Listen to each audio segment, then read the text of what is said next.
Was ist passiert? Ich hatte einen Unfall.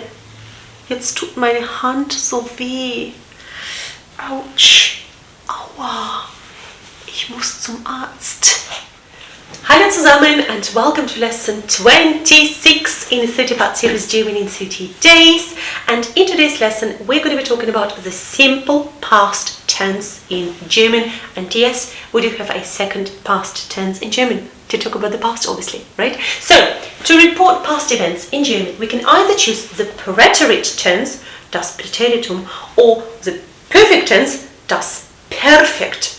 Both are more or less synonymous, so you can use them interchangeably, yet one is vastly preferred in spoken German and another one is widely used in written German. So the question is which is which, right? And you will get an answer to this question in just a moment, right? Also, you will learn how to construct this tense, the imperfect tense, the preterite in German, morphologically, because as you guys know, German is a highly inflectional language and a lot of grammatical information is encoded by means of suffixes, prefixes, right?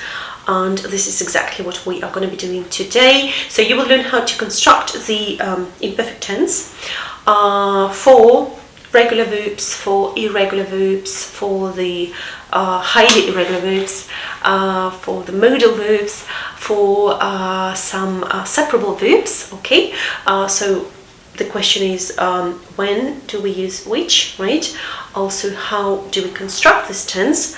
And in the introduction to today's video, I have already demonstrated this phenomenon, I think. So if you are not sure whether or not you've spotted it, you can go back and watch it. If you don't want to, then let's read today's text together, because it again demonstrates today's topic so nicely. Okay, so let's do it now. Ein Verkehrsunfall. Yuki und Frau Glück sitzen in der Küche. Yuki liest die Lokalnachrichten in der Zeitung. Schwerer Unfall am Rotkreuzplatz.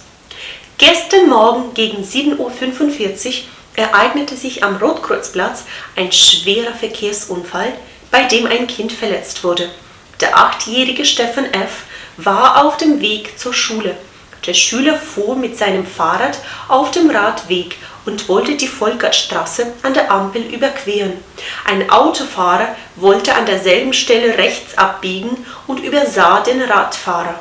Es kam zu einem Zusammenstoß, bei dem das Kind vom Fahrrad fiel und sich schwer verletzte.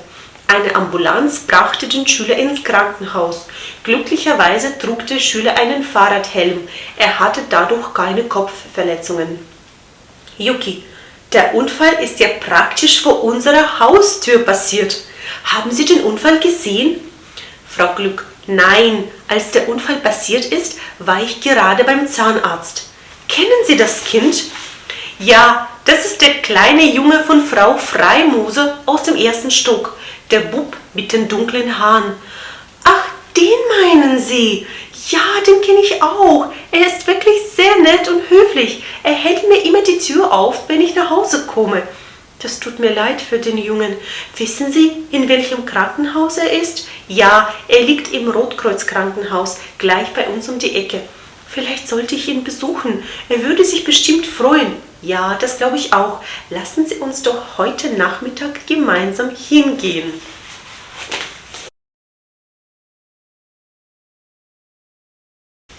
Let's begin by answering the first question, which is super significant for today's lesson, which is when do we use the imperfect tense and when do we use the perfect tense? Do you have any ideas? Suggestions? Well, we have covered the perfect tense already for a reason, guys, because the majority of Germans tend to use the perfect tense on a daily basis to talk about the past. You just need to listen out for it. You'll be amazed how many instances you can spot, especially if you are listening out for those instances in Bavaria.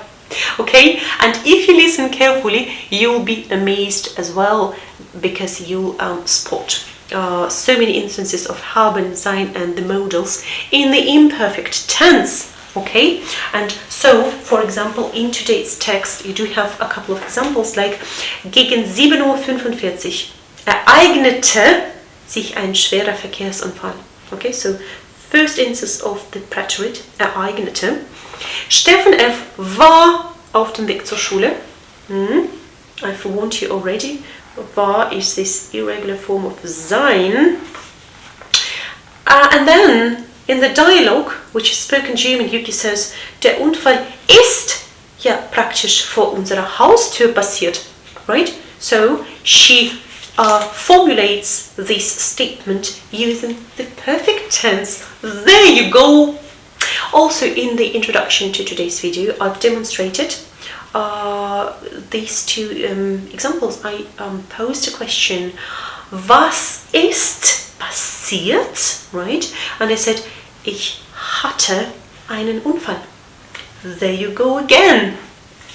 Okay, so we can make a distinction right now, right? So the perfect tense is reserved or used widely in spoken German, whereas the imperfect tense is reserved or widely used in written German, like literary texts, novels, novellas, short stories, academic writing, newspaper reports, as in today's text, right? And the rest, right? So the speech, the actual speech, and obviously both are important because for a successful conversation you obviously need both, right? So I think we have answered the first question already. Let's now move on. Let's do the nitty-gritty, the morphological procedures, the conjugations, so that you guys can easily conjugate those verbs using the simple past tense, the imperfect tense. How do we conjugate regular verbs in the preterite or in the imperfect tense in German? Well, knowing that German is a highly inflectional language, which means that a lot of grammatical information is encoded morphologically by means of suffixes or prefixes or endings, we are going to do a couple of surgical procedures to conjugate regular verbs in the preterite, because we are going to need one suffix that we are going to insert between the verb stem and the ending. So let's conjugate the regular verb machen to demonstrate the whole procedure. Okay, so step number one, we need to remove, to get rid of the infinitive ending, which is en. That's right. So machen, cross out en. What we're left with is mach. This is our verb stem. Okay. Now we are going to insert the suffix t between the verb stem mach and the ending, which depends on the personal pronoun, which does not surprise us because we know it, and it is lesson number 26 and we are quite advanced. Right, so what do we have in the end is macht e, right? So for the first person singular. Okay, ich machte. What does it look like in the present tense? Ich mache, right? So ich mache meine Hausaufgaben. Gestern machte ich meine Hausaufgaben. That's all to it. So you need to be aware of the suffix t between the verb stem and the ending, which again depends on the personal pronoun. This is called conjugation. Okay, so let's do it for each personal pronoun. Okay, to again demonstrate this procedure. Ich machte. Du machst. Right? Well, ich mache, du machst. Right? Machtest. Why do we need this E between T and S? For articulation, right? Machtst. That's not very convenient to articulate. Machtest, right? Machtest. Machte. Sie machte. Es machte. And tada! We've got the first identical pair. Ich machte. Machte. Brilliant. Now, let's do the plural. First person plural, we've got wir machten. Ihr machtet. Sie and sie machten. And the second identical pair in terms of the form is wir machten, sie machten. Great. We need to memorize this information now. Okay? Ich machte. Machte, wir machten, sie machten. This is something that we are going to be using later on in the practical part of today's lesson. The second regular verb that we are going to be conjugating together is antworten, which is to answer. And you need to pay attention now because we're not going to be using the suffix t between the verb stem and the ending, but instead we're going to be using the suffix et between the verb stem and the ending, and we always insert the suffix et when the verb stem ends in t, d, m, and n, and this is just to make the articulation easier. Otherwise the articulation would be next to impossible, right? So you've got two t's, you need a vowel in between, don't you, right? So we've got 3 steps in our algorithm, don't we?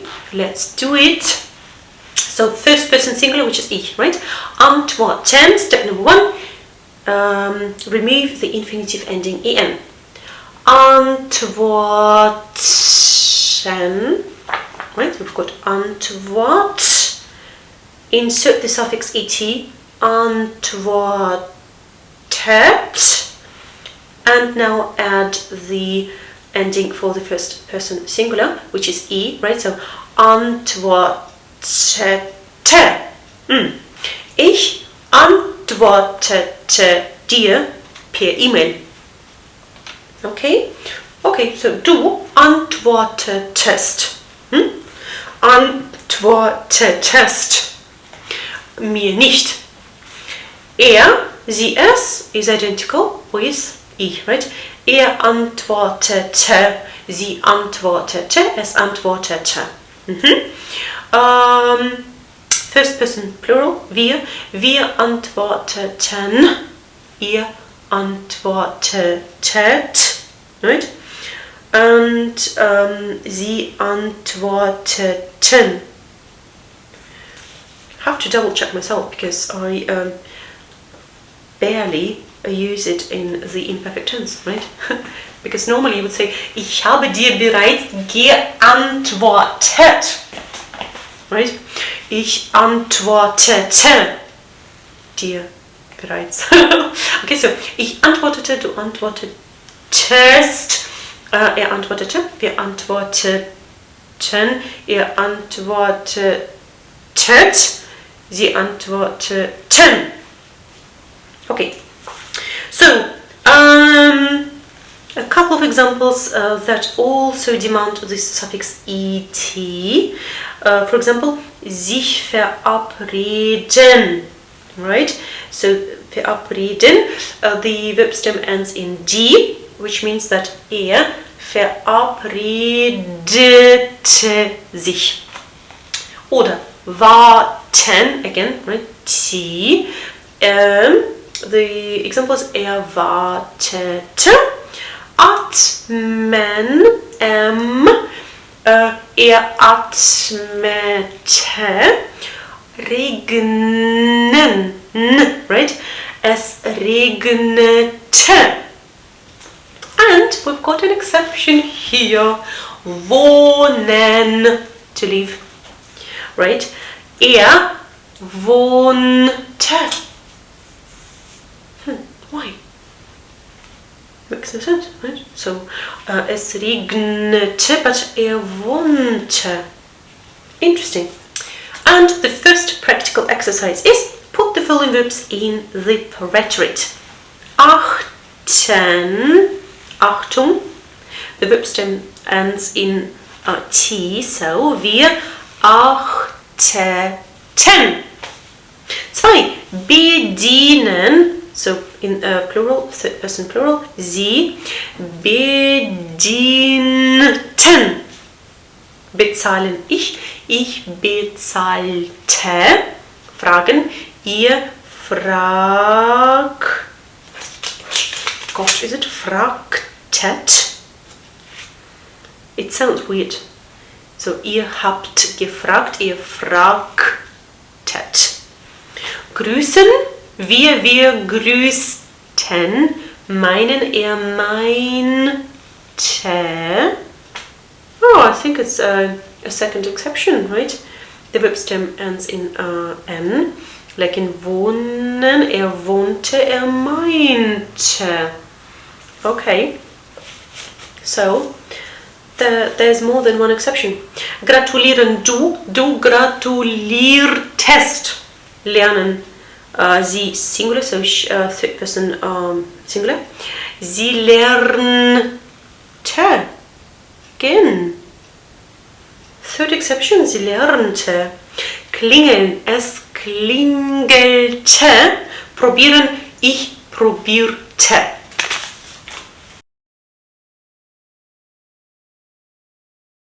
How do we conjugate the irregular verbs in the preterite or in the imperfect tense in German?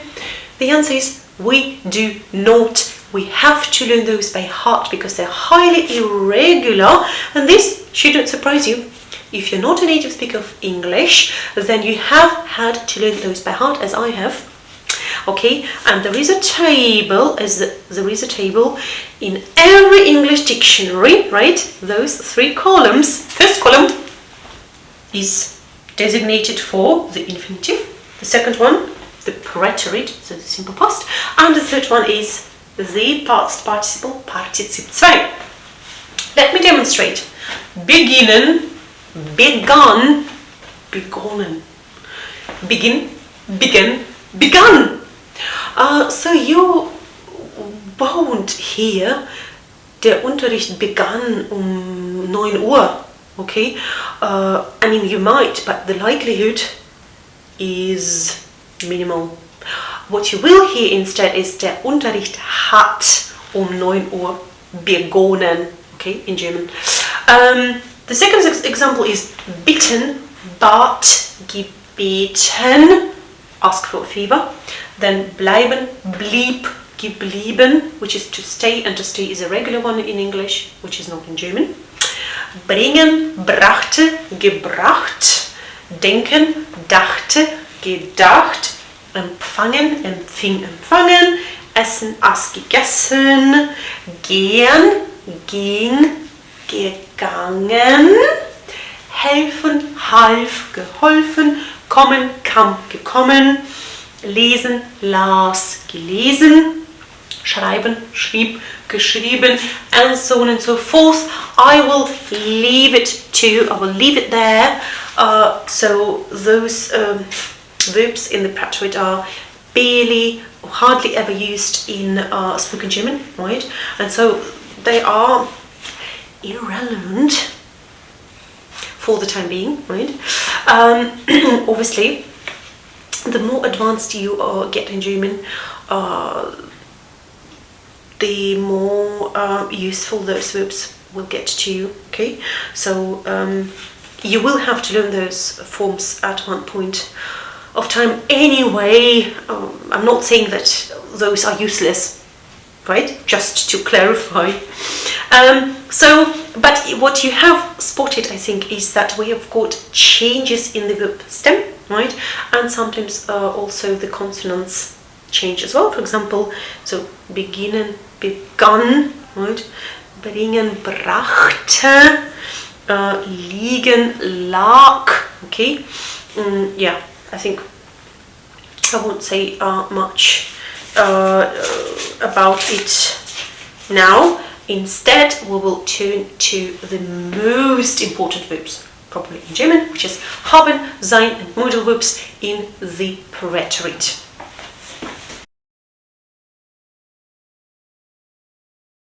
Haben is a highly irregular verb, not only in the present but also in the preterite. And so we've got three forms, right? So the infinitive haben, the preterite hatte, and the past participle gehabt. Today we will zoom in on the preterite form, which is hatte. And how do we construct this form? By using the irregular verb stem hat, right? Then we add this suffix t, which is characteristic of the preterite tense in German, and the respective ending depending on the personal pronoun, right? So what do we have in the end for the first person singular? Ich hatte, right? This is exactly what I said in the introduction. I said ich hatte einen Unfall. Do you remember? Du hattest keine Zeit. Okay, er is identical with ich. Er hatte einen Unfall. First person plural, wir hatten, right? Kein Geld. Ihr hattet viel Geld. Sie hatten Hunger. Okay? Now you can use haben in the imperfect tense in German, and again my tip is to listen out for these forms in spoken German. You'll be amazed, surprised, blown away, okay, by the frequency of this verb in spoken German. Let's now move on to the second, less irregular, actually more irregular verb, which is sein, and we do have three forms again. So infinitive sein, preterite war, and past participle gewesen. So to say I was in German, you just say ich war gestern in der Stadt. I was in town yesterday. To use war in the second person singular, you just add the suffix st, which is characteristic of the second person singular in German anyway, right? So ich war, du warst in der Stadt gestern. Er, identical, war in der Stadt gestern. Sie war in der Stadt gestern. Das Mädchen war gestern in der Stadt. Okay? Right. Plural. Wir waren in der Stadt gestern. Ihr wart in der Stadt gestern und sie waren in der Stadt gestern. Okay? So here actually no suffix t. Just the endings. War, warst, war. Waren, wart, waren. That's all to it. And the third exception that I've mentioned already are the modal verbs that are preferably used in the preterite in spoken German. Okay, so we've got dürfen, be allowed to, and the preterite is durfte, and then you just change the endings according to the personal pronouns, okay? Durftest, durfte, durften, durftet, durften, okay? Können, can, be able to, konnte, konntest, konnte, konnten, konntet, konnten. Müssen, must or have to, musste, musstest, musste, mussten, musstet, mussten. Wollen, want to, wollte, wolltest, wollte, wollten, wolltet, wollten. Sollen, should, sollte, solltest, sollte, sollten, solltet, sollten. And mögen, like mochte, mochtest, mochte, mochten, mochtet, mochten. The second exercise, form the preterite of these inseparable verbs. There are 4 irregular verbs and I will let you know when the verb is irregular, okay? So Nummer 1, bekommen, irregular, bekam. Nummer 2, erklären, erklärte. Nummer 3, besichtigen, besichtigte. Nummer 4, verdienen, verdiente. Nummer 4, irregular, misslingen, misslang. Nummer 6, erzählen, erzählte. Nummer 7, beginnen, irregular, begann. Nummer 8, behandeln, behandelte. Nummer 9, erwarten, erwartete. Nummer 10, verschreiben, irregular, verschrieb. Good. Exercise number 3. Complete the sentences by putting the verbs in exercise 2 into the preterite. Interesting.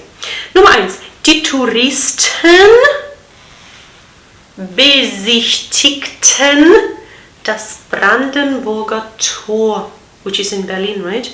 So besichtigten. Nummer 2. Letztes Jahr verdiente ich nicht viel Geld. Nummer 3. Die Großmutter von ihren Enkelkindern erzählte von ihren Enkelkindern. Nummer 4. Die Ärztin verschrieb UK 2 Medikamente. Nummer 5. Gestern bekam ich Besuch von meiner Freundin. 6. Das Konzert begann um 20 Uhr. 7. Das neue Rezept.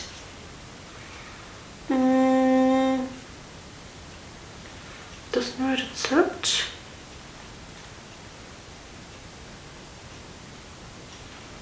Misslang, leider. Right?